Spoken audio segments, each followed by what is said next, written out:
আমরা আজকে খুব কম সংখ্যক এখানে উপস্থিত হয়েছি। 2 তারিখ নির্বাচনের দিন আমরা এখানে উপস্থিত থাকবো। আওয়ামী লীগের গুন্ডাদেরকে যাকেই পাবো তার পিঠের চামড়া আমরা তুলে নিব ইনশাআল্লাহ। তো আওয়ামী লীগের যারা দুঃসাহস দেখাচ্ছ তাদেরকে আমরা আবার সাবধান করে দিচ্ছি, আপনারা আপনাদের নামে যে মামলা আছে, যে অভিযোগ আছে, ওগুলা নিষ্পত্তি করেন। এরপরে বারের নির্বাচন হোক, বাংলাদেশের যে কোনো জায়গায় সমাজের সাথে মিশার চিন্তাভাবনা করবেন, এর আগে দুঃসাহস দেখাবেন না। বারের যারা এখন দায়িত্বশীল তাদেরকে বলতে চাই, 17 বছর আপনারা কিন্তু এই চেয়ারে আসতে পারেন নাই, ছাত্র জনতার রক্তের উপর দিয়ে এসেছেন, কিন্তু আপনারা আজকে অনেকে আমাদেরকে সংবিধানের দোহাই দেন। আমরা সংবিধানের দোহাই মানি না।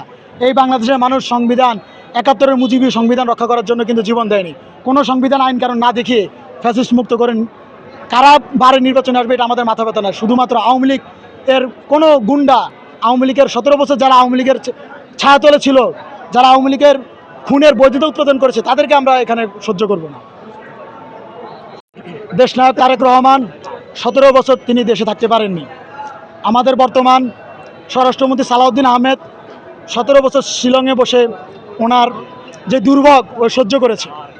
আমাদের দেশ নেত্রী, যাকে গণতন্ত্রের মা বলি, বেগম খালেদা জিয়া, উনি ওনার কারাগারে স্লো পয়জনিং করে ওনাকে হত্যা করা হয়েছে। আমার বিশ্বাস তারেক রহমান কখনো এই ভুল করবে না।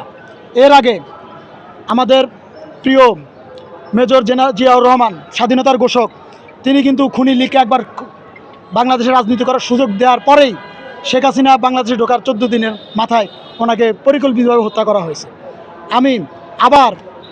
আমার বিশ্বাস এমন কোনো ওনার দল থেকে এমন কোনো ষড়যন্ত্র উনি বাস্তবায়ন করতে দিবে না যার মাধ্যমে এই দেশের গণতন্ত্র আবার হুমকির মুখে পড়বে।